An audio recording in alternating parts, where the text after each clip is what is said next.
மறைந்த மாண்புமிகு முதலமைச்சர் அம்மா கற்றுத்தந்திருக்கும் அரசியல் பாடங்களை வேதமாக பின்பற்ற வேண்டுமென்றும் அம்மா காட்டிய பாதையில் நமது அரசியல் பயணம் தொடரும் என்றும் சின்னம்மா தெரிவித்துள்ளார்.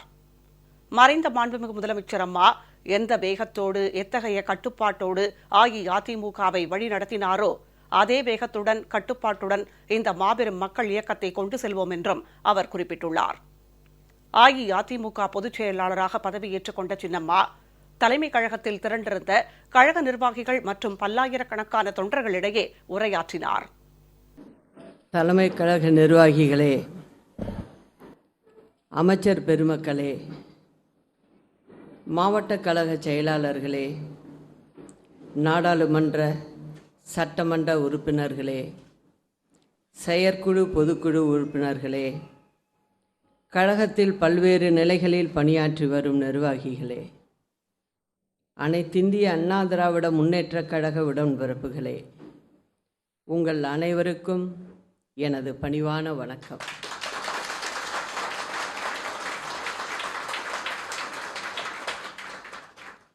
என் உயிரில் நான் சுமக்கிற அம்மாவை எந்நாளும் நெஞ்சத்தில் சுமந்து வாழும் என் அன்பு சகோதர சகோதரிகளே, உலகமே வியக்கிற வெற்றிகளால் அனைத்திந்திய அண்ணா திராவிட முன்னேற்றக் கழகத்தை வழிநடத்திய நம் அம்மா இப்போது நம்மிடம் இல்லாத நிலையில் இன்னும் 100 ஆண்டுகள் ஆனாலும் கழகம்தான் தமிழகத்தை ஆளும் என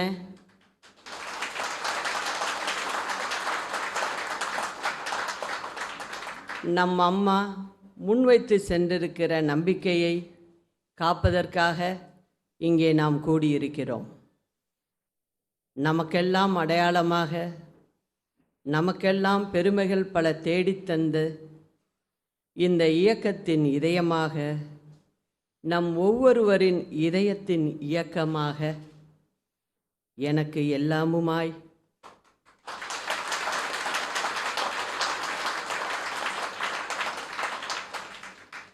எனக்கு மட்டுமல்ல நம் அனைவருக்கும் எல்லாமுமாய் திகழ்ந்த நம் இதய தெய்வம் அம்மா அவர்களை வணங்குகிறேன்.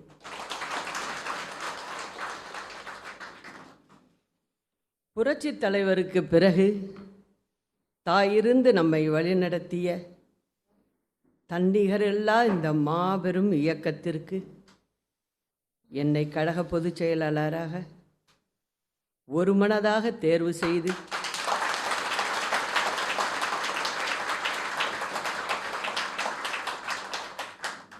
அம்மாவின் வழியில் கழக பணியாற்றிட என்னை பணித்தமைக்காக உங்கள் அனைவருக்கும் என் நெஞ்சார்ந்த நன்றியை தெரிவித்துக் கொள்கிறேன்.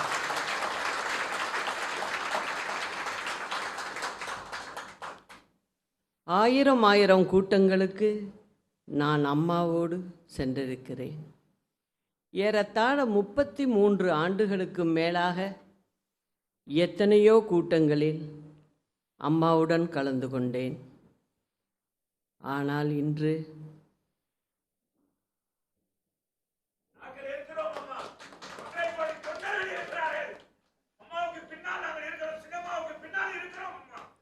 மேடைக்கு வந்து உங்களிடையே பேசுகிற ஒரு சூழல்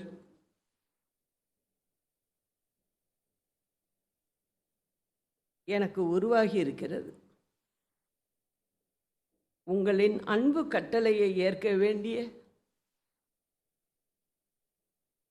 கடமையும் கட்டாயமும் எனக்கு ஏற்பட்டு உள்ளது. நான் கனவிலும் கூட நினைக்காத ஒன்று, கற்பனை செய்து கூட பார்க்க முடியாத ஒன்று நடந்துவிட்டது. தலையில் இடி வந்து விழுந்ததைப் போல நன்கு உடல்நலம் தேறி வந்த நம் அம்மா நம்மை விட்டு பிரிந்து விட்டார். தன்னை நம்பி வந்த யாரையும் கைவிடாதவர் இன்று தனது மரணத்தின் மூலம் நம் அனைவரையும் கைவிட்டு விட்டார். நம் அம்மாவுக்கு இந்த இயக்கம்தான் வாழ்க்கை. எனக்கோ அம்மாதான் வாழ்க்கை.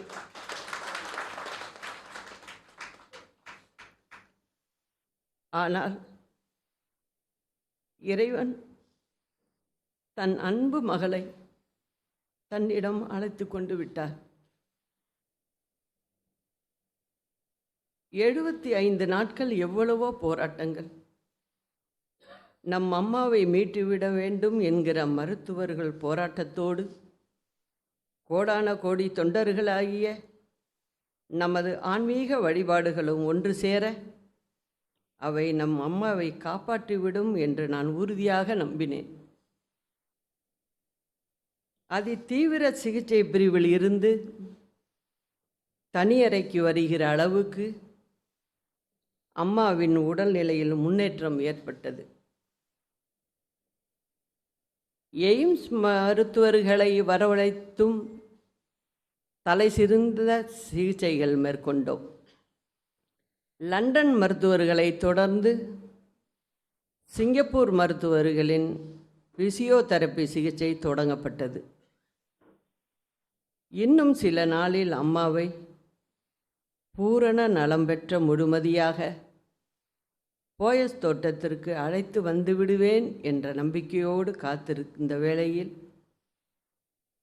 அம்மாவின் இதய துடிப்பை நிறுத்தி 10 கோடி தமிழ் மக்களின் பாசத்தாயை நம்மிடம் இருந்து இறைவன் பறித்து கொண்டான். இன்று நாட்டு அரசியலையே தென்னாட்டு பக்கம் திருப்பி காட்டிய ஒரு தேவதை இல்லாத அரசியல் மாடம் களையிழந்து நிற்கிறது. எனக்கோ அனைத்தையும் இழந்துவிட்டு நிற்கிற நிற்கதி நிலை. சில நிமிடங்கள் மட்டுமே அம்மாவை சந்தித்தவர்கள், சில முறை மட்டுமே அம்மாவை பார்த்தவர்கள், சில வினாடிகள் மட்டுமே அம்மாவிடம் பேசியவர்கள், அவர்களே இன்று அம்மாவின் பிரிவில் துடிக்கிறார்கள் என்றால் 33 வருடங்களை அம்மாவுடன் மட்டுமே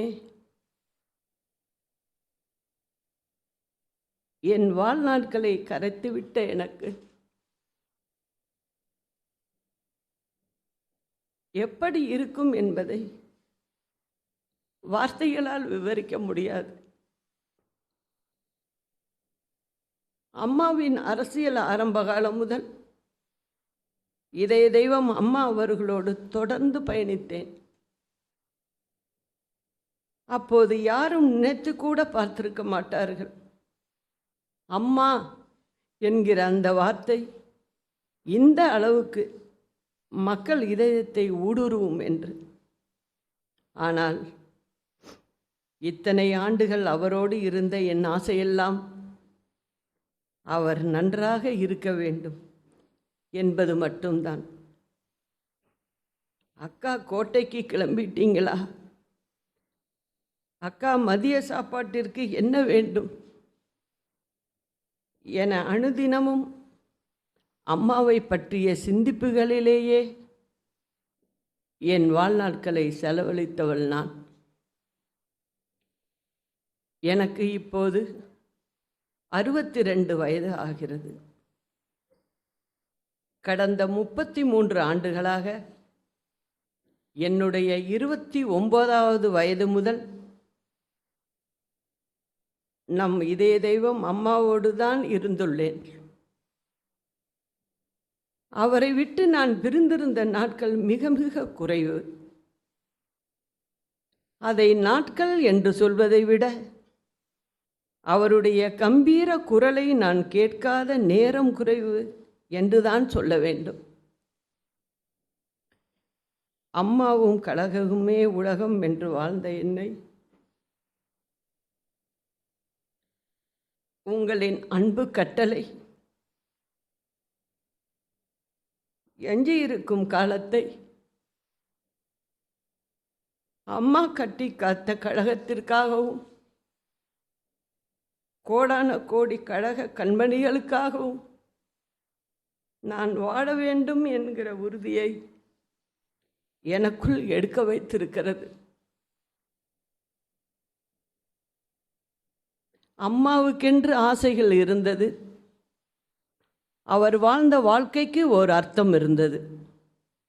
அது இந்த இயக்கம் வாழ வேண்டும், தமிழ் மக்களை இந்த இயக்கம் வாழ வைக்க வேண்டும் என்பதுதான். இத்தனை ஆண்டு காலமாக அது நிறைவேறியது. இனிமேலும் அது நிறைவேறிக் கொண்டுதான் இருக்கும்.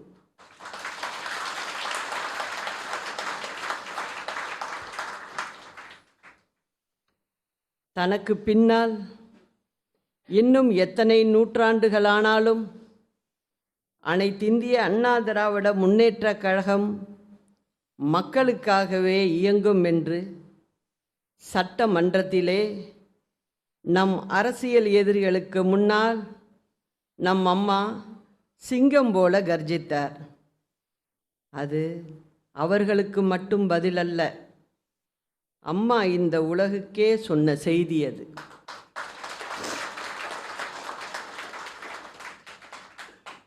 எத்தனையோ போராட்டங்கள், அரசியல் நெருக்கடிகள், எதிரிகளின் சூழ்ச்சிகள், ஏற்றத்தாழ்வுகள் என எவ்வளவோ வந்தபோதிலும் அதிலெல்லாம் அம்மா வென்று வருவார், நான் உறுதுணையாக இருப்பேன். ஆனால் இன்று தாயை இழந்த பிள்ளைகளாய் நாம் தவித்து கொண்டிருக்கிறோம். உங்களின் பலரின் செயல்பாடுகளை, பண்புகளை அம்மா என்னிடம் பகிர்ந்து கொள்வார். எப்போதும் செயல்பாட்டையும் விசுவாசத்தையும் தான் நம் அம்மா இதய தெய்வம் நம்மிடம் எதிர்பார்த்தார்கள். சில நேரங்களில் அவற்றை கூடுதலாகவே எதிர்பார்த்தார்கள். அதற்குரிய வாய்ப்புகளையும் அவர் ஏற்படுத்தித்தான் தந்தார்கள். அத்தகைய நம் அம்மாவின் எதிர்பார்ப்புதான் நம்மை இயக்கும் சக்தியாக திகழ்ந்தது. அது தொடர்ந்து அமைந்திட வேண்டும். அணையா நெருப்பாக அதை நாம் ஒவ்வொருவரும் இதயத்தில் நிலைநிறுத்த வேண்டும். அடிப்படையில் அம்மா துணிச்சலின் பிறப்பிடம். அன்றைக்கு ஆணாதிக்கம் நிறைந்த அரசியலில் இந்தியா முழுவதும் தேடினாலும் ஒரு இந்திராவை தவிர வேறு ஒருவர் இல்லை என்ற நிலையில் நம் அம்மாவின் அரசியல் பிரவேசம்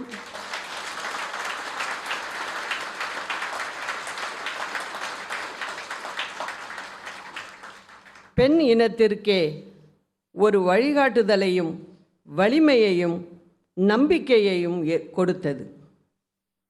அரசியல் மாடங்களில் பெண்கள் பங்கேற்று பெரும் புகழ் சேர்க்க முடியும் என்கிற புரட்சிகர வரலாறு நம் அம்மாவால் தான் உருவானது.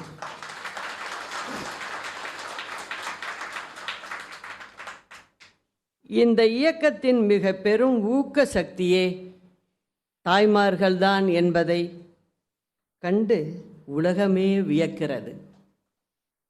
இன்றும் அம்மாவுக்கு பிறகு ஒரு பெண்ணாக நான் கழகத்தின் பொதுச் செயலாளர் கடமையை ஆற்றுவதற்கு முன் வந்திருக்கிறேன் என்று சொன்னால் அதற்கு மிக முக்கியமான காரணம் கோடான கோடி சகோதர சகோதரிகள் எனக்கு பக்க துணையாக நிற்பார்கள் என்கிற நம்பிக்கையில்தான். தந்தை பெரியாரின் தன்மானம், பேரறிஞர் அண்ணாவின் இனமானம், புரட்சித் தலைவரின் பொன்மனம், இவை யாவும் ஒருங்கே பெற்ற நம் புரட்சித் தலைவி அம்மாவின் போர் குணத்திற்கு ஈடு இணையாகிட ஒருவராலும் முடியாது. இன்னும் 1000 ஆண்டுகள் கடந்தாலும் அவரது இடத்தை யாராலும் நிரப்ப முடியாது, நிரப்பவே முடியாது. ஆனாலும் நம் அம்மா நமக்கு கற்றுத்தந்திருக்கிற அரசியல் பாடங்களை, அவரது பாதத்தடங்களை வேதமென பின்பற்றுவோம். அம்மா அவர்கள் நிர்மாணித்த இந்த இயக்கம் மக்களின் இயக்கம். இந்த அரசு மக்களின் அரசு.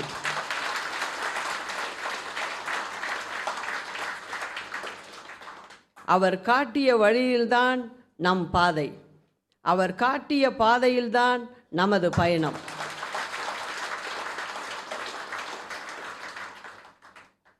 பேரறிஞர் அண்ணா, இதய தெய்வம் புரட்சித் தலைவர், இதய தெய்வம் புரட்சித் தலைவி, இவர்கள்தான் இந்த மாபெரும் இயக்கத்திற்கு அடையாளம்.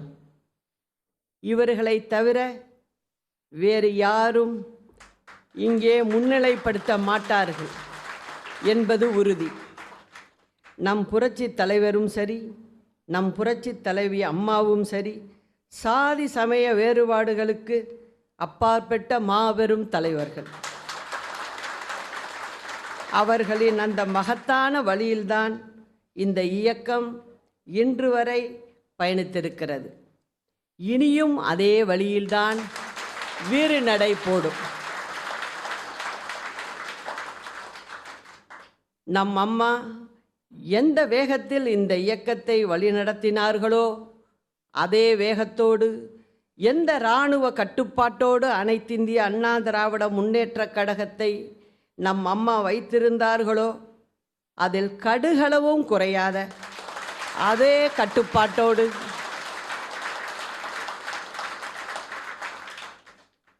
உழைக்கும் தொண்டர்களுக்கு உயர்வளித்து அழகு பார்க்க எந்த அளவுகோலை நம் அம்மா கொண்டிருந்தார்களோ அந்த அளவுகோலோடு நம் அம்மா காட்டிய வழியில் இருந்து இம்மி கூட விலகாமல் இந்த இயக்கத்தை கொண்டு செலுத்துவோம்.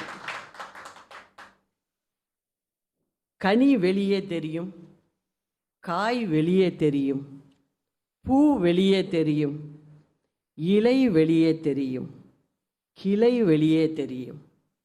ஆனால் இதையெல்லாம் தாங்கி பிடித்து கொண்டிருக்கும் வேர் வெளியே தெரியாது. அந்த வேர்தான் அனைத்திந்திய அண்ணா திராவிட முன்னேற்றக் கழகம் என்கிற இந்த இமய பேர் இயக்கத்தை கட்டி காத்து கொண்டிருக்கும் அப்பழுக்கில்லா கோடான கோடி தொண்டர்கள்.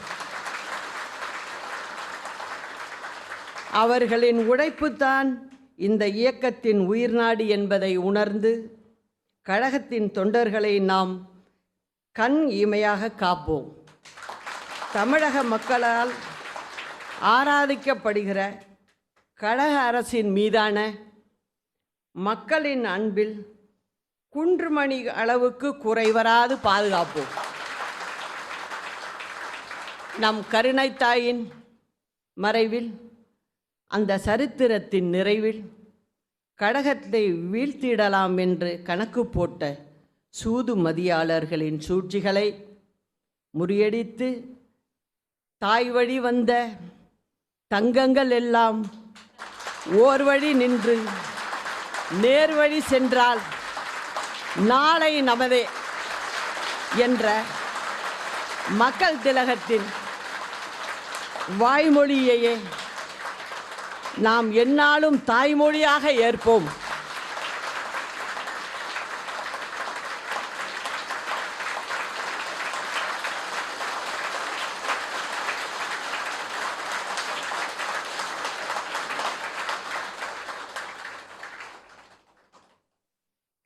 அனைத்திந்திய அண்ணா திராவிட முன்னேற்றக் கழக நிறுவன தலைவர் புரட்சித் தலைவர் டாக்டர் எம்ஜிஆர் அவர்களின் பிறந்தநாள் நூற்றாண்டு விழா ஜனவரி மாதம் 17ஆம் தேதி அன்று தொடங்குகிறது.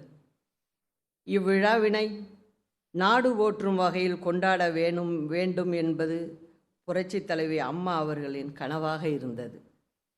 அம்மா அவர்களின் கனவை நிறைவேற்றும் வண்ணம் புரட்சித் தலைவரின் பிறந்தநாள் நூற்றாண்டு விழா கழகத்தின் சார்பில் ஆண்டு முழுவதும் சிறப்பாக கொண்டாடப்படும்.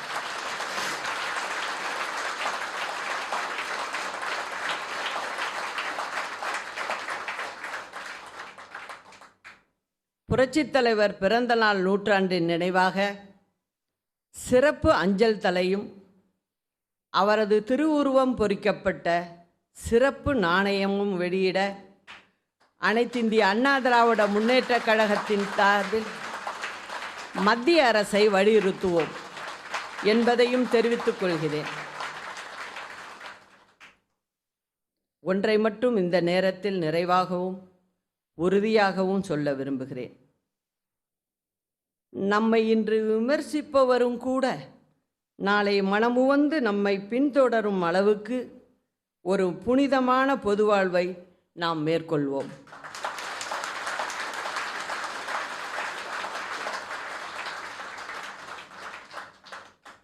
இன்னும் எவ்வளவு காலம் நான் வாழ்கிறேனோ அதன் முழுமையையும் கழகத்தின் நலத்திற்கும் தமிழகத்தின் வளர்ச்சிக்கும் உரித்தாக்கி கொண்டு உழைப்பேன்.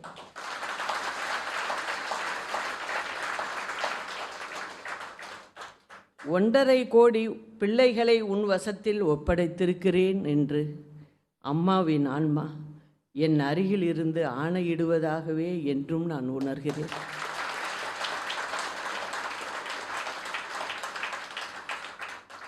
புரட்சித் தலைவி அம்மா அவர்களின் லட்சிய கனவுகளை உயிராக காப்பதற்கு நாம் அனைவரும் இந்நாளில் உறுதியேற்போம்.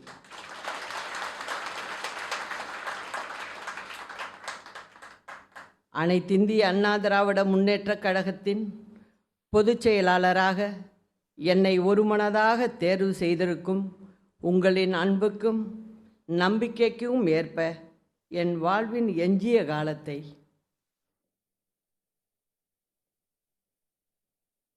அர்ப்பணித்து உழைப்பேன்.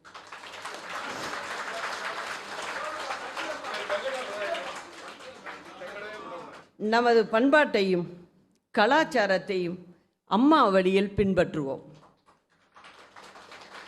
அம்மா அவர்கள் வகுத்து தந்திருக்கும் நெறிமுறையில் நெல்முனை அளவும் மாறாமல் இந்த இயக்கத்தின் பொதுச் செயலாளராக பணியாற்றுவேன் என்பதை மீண்டும் ஒரு முறை தெரிவித்துக்கொண்டு என்னுடைய பணிகளெல்லாம் வெற்றி பெற உங்களின் ஒத்துழைப்பும் இறைவனின் ஆசிர்வாதத்தையும் வேண்டுகிறேன். தந்தை பெரியாரின் தன்மானம், பேரறிஞர் அண்ணாவின் இனமானம், புரட்சித் தலைவரின் கனிவு, புரட்சித் தலைவி அம்மா நமக்கு போதித்த துணிவு, இவற்றையே உயிராக உணர்வாக போற்றுவோம். எங்கள் அம்மா புகழை இப்புவியே சொல்லும். எப்படை வரினும் இப்படையே வெல்லும் என்று உறுதி கூறி மக்களால் நான், மக்களுக்காகவே நான் என்று முழக்கமிட்ட நம் அம்மாவின் வழியில் நம் பயணத்தை மேற்கொள்வோம். நன்றி, வணக்கம்.